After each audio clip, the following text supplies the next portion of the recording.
Hi, this is Dr Emma Offord, host of This Voice is Mine, the Unquiet podcast.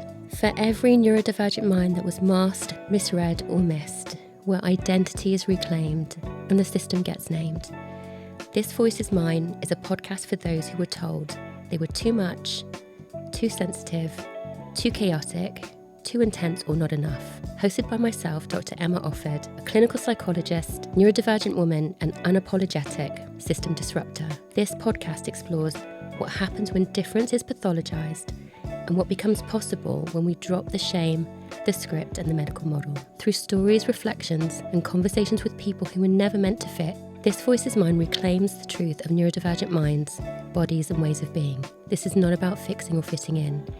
It's about remembering who we are and unlearning everything they got wrong.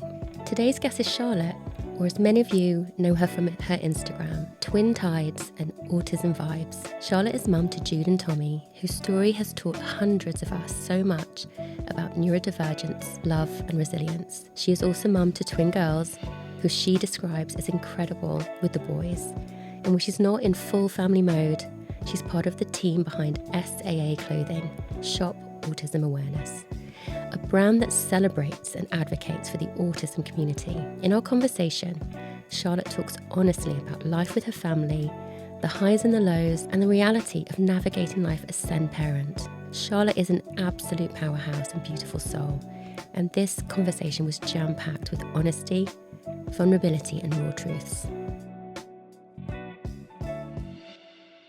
I was a school refuser. I didn't finish school. I left school at 14. And it wasn't because I wasn't academic. It wasn't because I hated it. It wasn't because my mental health was deteriorating. It was I could not learn the way that they wanted me to learn. So the teachers loved me. You know, everyone liked me, but it was, you're too disruptive. You're too disruptive. Yeah. And I think I then was falling behind. And I like to be really good at everything I do. And I don't do things I'm not good at because then I won't feel shit about myself. Yeah. So I don't snowboard because I'm crap at it. So I ski because I'm all right at that. So when I was failing, I then stopped going. And then when I stopped going back was way too hard for me. And now I look back and think it's really hard. Leaving school at 14 was really, really difficult. And I regret it because I missed opportunities that might have led me to different paths. But my personality has always got me through. Yeah. And I've been so lucky. Where so many people don't have that. Yeah. And I was very good, I think, at a young age. I had a very young mum. She had me at 19. She wasn't ready to be a mum. And my nan kind of took over, strong German woman, no shits given about anything in life. And she was very much guiding there till I was around 4. And then my mum took over. And it was a different way of growing up. It was the early 80s. It was amazing. We didn't wear seatbelts in cars. And my mum is also neurodivergent. And she has struggled massively with her she's only just been diagnosed, which is really difficult for her. Very different from me. She is autistic. And she's always just been a bit strange, I guess. That sounds terrible. But I didn't know anything else than what she was. Yeah. And I just called it strange at the time. Or I didn't get her. And if I'm honest, I kind of mothered her. So I didn't have to go to school because she didn't make me go to school. So it was really easy to stay home. And she'd try and she wouldn't try very hard. So I just thought, okay, well, great, I'll stay home today. And, 14, the Nintendo seemed like a good idea. But with that came feeling very isolated. And I am not good at being isolated because I need people to excel. So I quickly changed that around and I actually moved out of home at 14 and a half. Wow. And I went to live with my friend who had a much more stable home life than I did. She had the mum, she had the dad. They had 2 daughters. Her mum was American and very cool and owned her own business. And back then, business women weren't such a thing. And I was like, wow, I'm in awe of this woman who's just like bossing it. And her dad was, very traditional, stable. And I thought, you know what, this is a bit of me. And they just because I'm good with people, they said, yeah, sure, you can live here. And I moved in and I stayed there until the age of 18, 19. But I think because of my childhood, I've coped really well with the bizarreness of what our life is now. Nothing seems bizarre to me. And because you're such an accepting. I think so accepting, and I understand that life doesn't always go the way it's meant to go. Yeah. And having all these different characters in my mum's a character in herself. My nan was an amazing person, amazing character.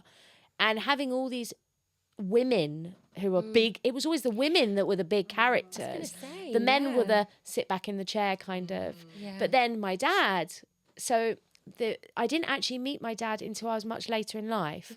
Well, not later, I was 14. So we basically, long story, I was a love child, and I then got back in touch with my dad at 14, and it was beautiful because actually we're very similar. He is a big personality, he's very funny, and we're now very close. But, I'm 44 soon, so it's a lot of years of... I've known him a lot longer than I haven't known him. So I've gained something beautiful as well from that journey of... But it's still a lot to navigate when you're young. Oh, okay, he's not my dad, and now he's my dad. And then moving into those new areas of life. But again, I've just seemed to always been like, okay. But I'm now going through probably perimenopause. I'm 44 years old. And then my body's saying, Charlotte, we've given you a good ride here. Now we're going to really come for you. And it is coming for me. I was hit with health anxiety 2 years ago. It's something I've never had. It probably started in COVID, if I'm honest. Mild, I didn't know what it was. And then the last 2 years has just robbed it. Can you tell us about that? Do you mind talking about the health anxiety? It's something, I believe that I am dying. Yeah. So I'm sitting here now and I'm not saying, oh my God, I'm going to have a heart attack now. But I'm like, I just felt that little lump in my head. That's definitely something. And that's probably why I feel really bad in my leg. And it's just it is literally a spiral of my body saying, there's something really wrong with you, Charlotte. You're ill. And you're not just ill. This is coming for you. Yeah. And it started with actual chest pains and heart, and that's still there at times, and that's horrible because you think, oh no, this is now. I'm having a heart attack. Yeah. And I went through periods of not sleeping all night, because I'd be pacing the hallway because if I slept, I wouldn't wake up, and looking at the children one last time. And I don't know if that comes from maybe years and years of living on the edge and go, and nothing mattered. Yeah. And if it did fuck up, it's okay because, we're going to turn this around. And and I've always been able to turn things around very last minute. I like to do it that way. But I think my body said, we're not allowing you to do that anymore. And I don't know if this is its way of slowing me down because it's like the only way we're going to slow you down. And it's really, really difficult to navigate that because there's nothing worse than me. But then when I look back, I've actually always been scared of dying, even when I was 4 and 5 and 6. So I would be in the car and I'd be like, we're going to crash. We're going to crash and we're going to die. From 4, 5, 6, 7. If I go on an aeroplane from a very young age, that wing's going to fall off and this is going to happen. So actually they've always been there. And maybe youth and life and adrenaline has ran out. We're almost become too comfortable with feeling comfortable. And it is our being to feel uncomfortable. It's really important. And also to be offended. People nowadays, you can't say that. Why? It's okay to say something that might not feel right for you to hear and be okay with it. But now I think we've gone in such a space where you can't say this and you can't say that and you can't feel a certain way. Yeah. And actually, the biggest growth that I've ever had in my life is always in the uncomfortableness, of not quite knowing why I didn't fit in at school. And I had friends, I was popular. It wasn't because I was bullied. It wasn't because I was struggling with learning. It just didn't fit. Yeah. And I had to feel all of those feelings of why that was happening. Yeah. And then, you know, going on to move out at home at 14 and what that feels like to not live with your family and navigate all of these big emotions and feelings. But the growth has come in the uncomfortableness. Yeah. And the uncomfortable bits have made me the person that I am today. And I am proud of that. I am strong, I am resilient, and I feel that I make a difference to my friends. I feel like I make a difference as a mum. I feel like now I make a difference to strangers online.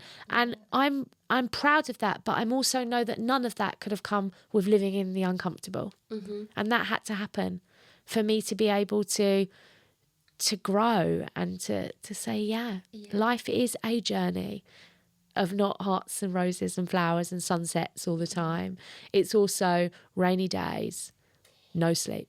And you were saying something there about when we say what we want to say, when we speak up about maybe our own truths, maybe our own beliefs, maybe our own experiences, and that can be, I think that can be really, really hard. And like for me, having been a professional where you're not supposed to tell anybody about yourself. Yeah. Like you're the therapist. Yeah. You're not meant to have any uncomfortableness happen. And if you have had, you don't share it, you don't talk about it. So for me, like there is and I know we talked about this word about masking and unmasking, but I do feel like I'm taking down the therapist role, mask, however what we call it, and becoming more of an advocate and speaking more of my truth. And there is quite a lot of vulnerability in doing that.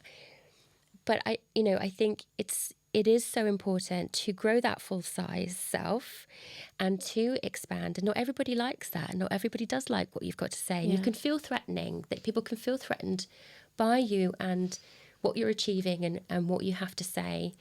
And it's uncomfortable doing that, isn't it? Well, change is uncomfortable at times, isn't it? But I also feel the power in you, like I said, it's relating to people. Yeah. If you say something to somebody, even in therapy, that might make them feel seen, then surely there's power in that. Yeah. Why do you have to stay there silent, nodding, writing down and saying, I'm here just to hear your story, where actually we all know that the biggest gift in life is giving storytelling. Yeah. And that's what changes, people's visions and paths. It's hearing a story that makes a difference. Yeah. And one that you feel either empowered by or you can relate to.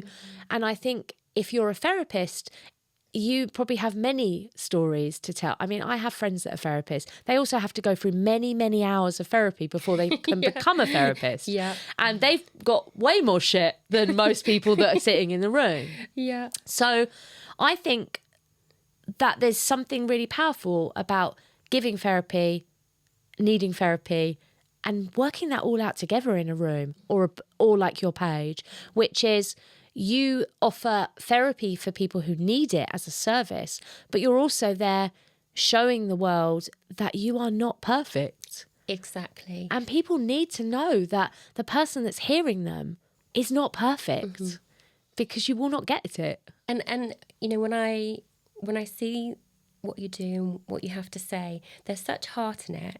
And I know that there will be, and I'm sure you get the responses. You have people reaching out to you, thanking you, because they feel seen through you, through your words. Yeah.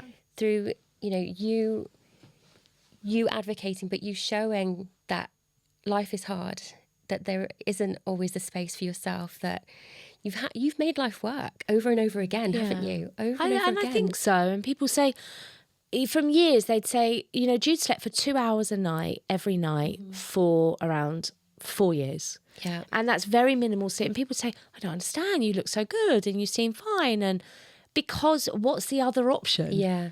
To stay in my pajamas, not brush my hair, not, no, that's not an option. Because for me, that option is failing. And we kind of touched on that a bit earlier. That's one thing I do not want to do in life. But I am failing secretly behind things. I'm not doing the washing. I'm not keeping the house as nice as I'd like to. Yeah. You could, if you're my good friend, just come round uninvited. But, you know, I'm not one of those houses that are box fresh ready. Every time someone knocks at the door, come in. You know, I'm like, shit. You know, I have to hide everything and stuff things under there. And so I'm not all together. But then what is together? You know, my together is I have 4 children. I work every single day. They're all, you know, fed. They're all watered. And I'm trying to make a difference here. Yeah. But yeah, my bedroom's a mess. I haven't done the washing.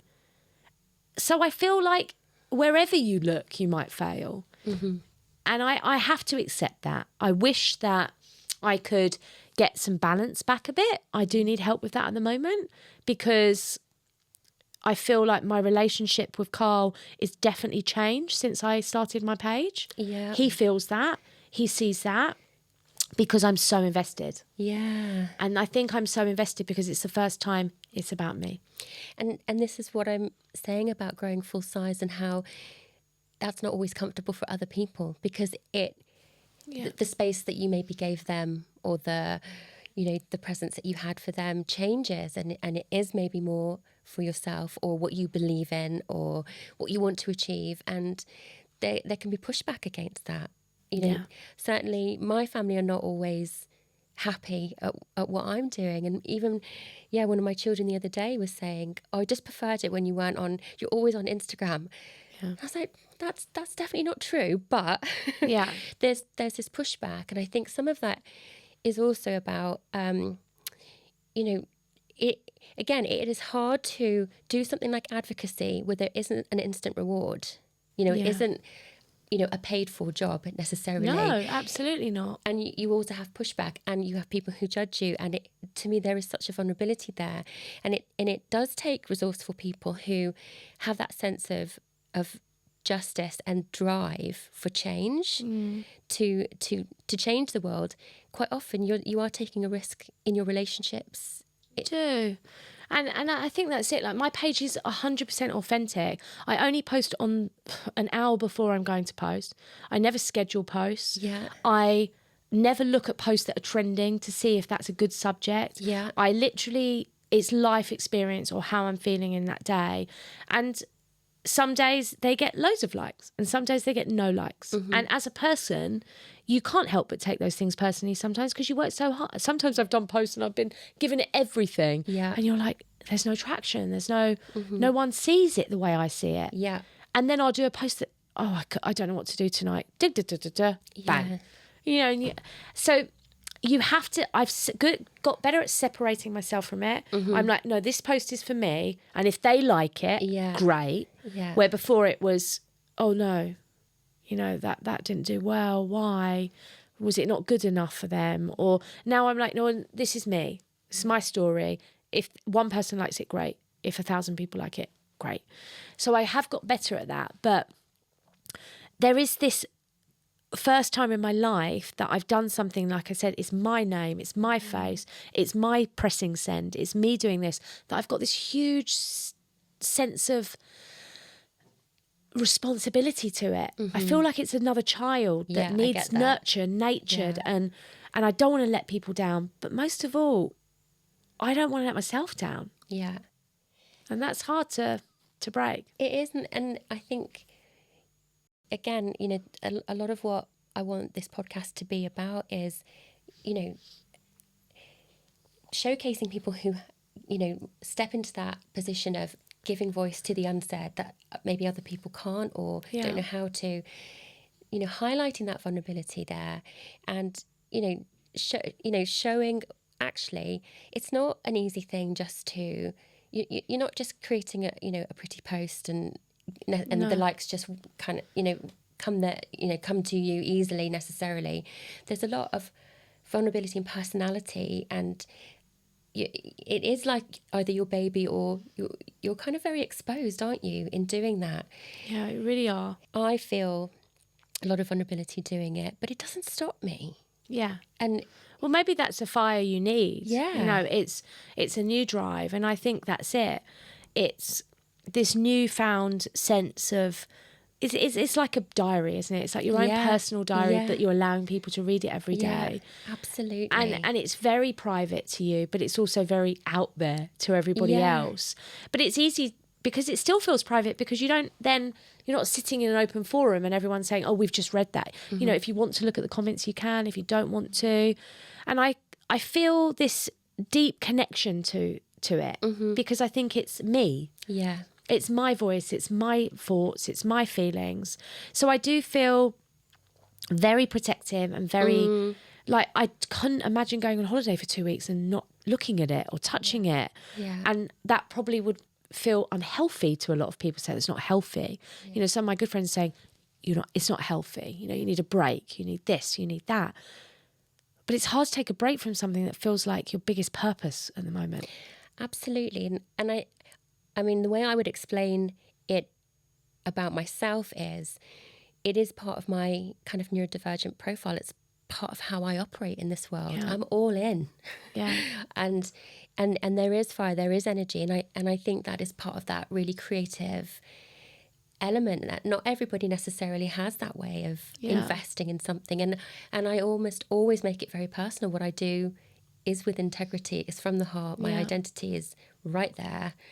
Can't fake it. Yeah, no, you can't. And I think you see that. And I think yours is a little bit slightly different, because I feel like you're very authentic in the people that you follow back as well. You follow back people that you feel make a difference to your way of thinking and your page, where a lot of pages you're just following back.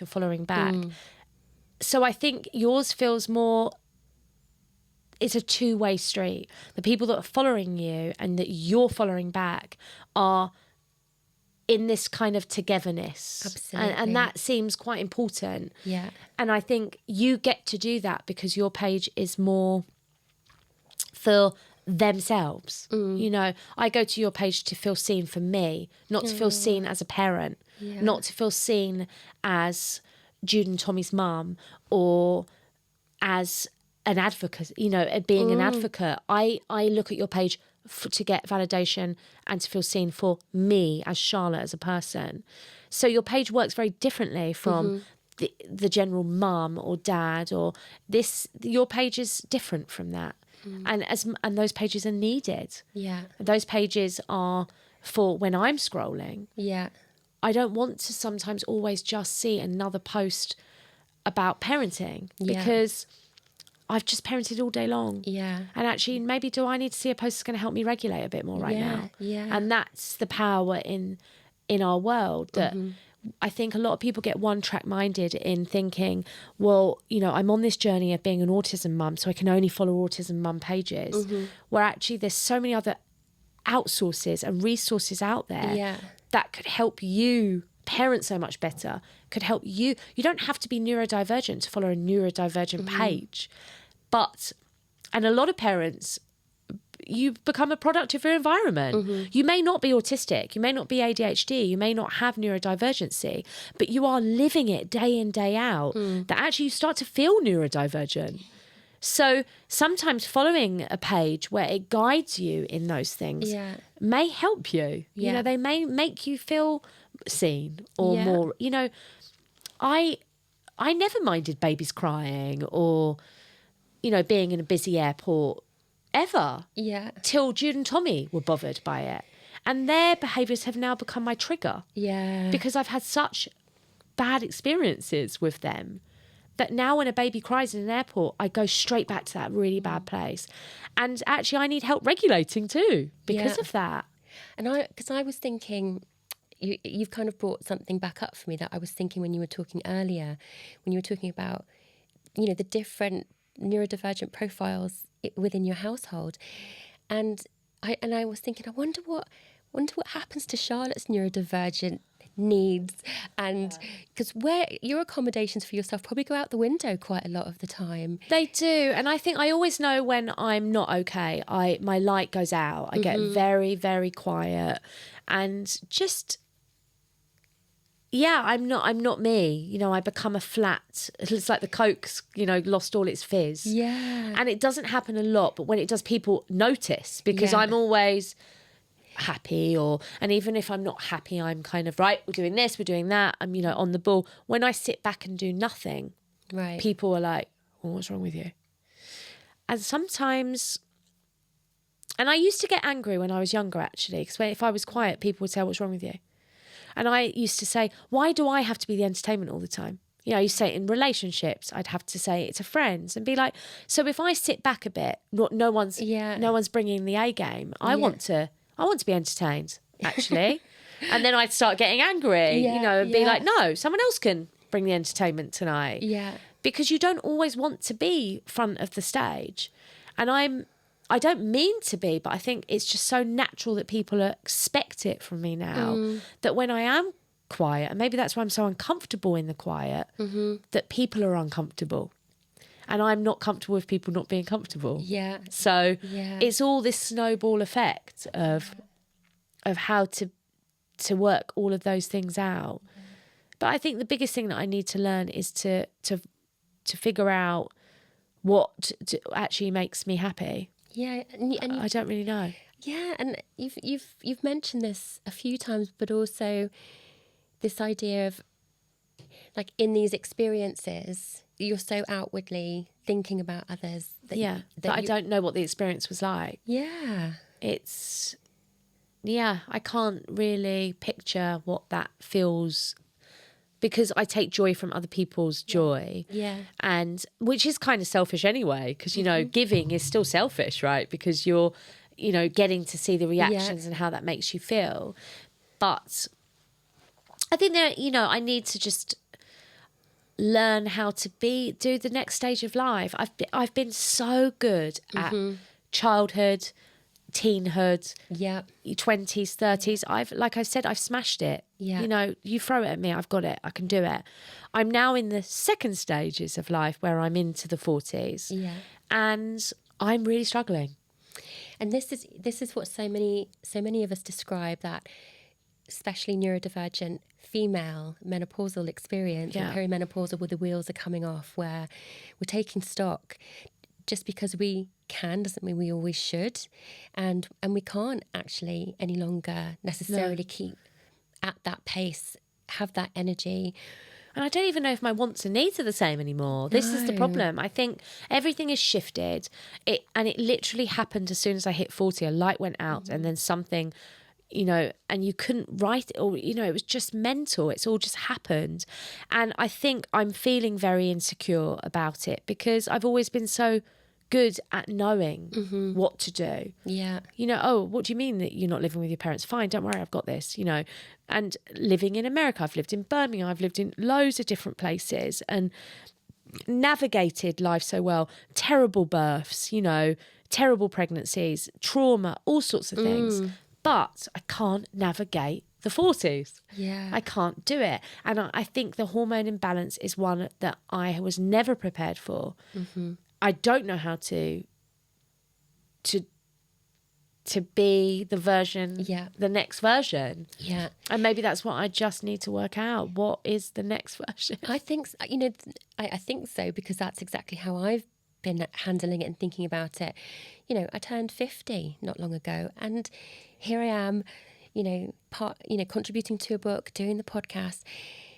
I think, a lot of people, maybe some family members, think I should be slowing down, not creating a different version of myself. And I don't feel it is a different version. I feel like it is this growing full size thing, but it took me ages to work out where I was going to go. Yeah. Like, grow in what way, with who, how, and it's actually starting to take some shape. But I completely feel exactly what you're saying, that it is you take stock and you are doing this kind of reevaluation. I call it this positive disintegration, where lots of stuff just starts to not be what you can do anymore, what you want anymore. And and I think that's it. I just need to work out what the next is for me. Yeah. And I haven't quite got there yet. Yeah. I know, like I said, I know I'm so invested in my work, in my family, in the advocacy, but I just don't quite know how to enjoy it yet. Yeah. And that's what I want to work out, because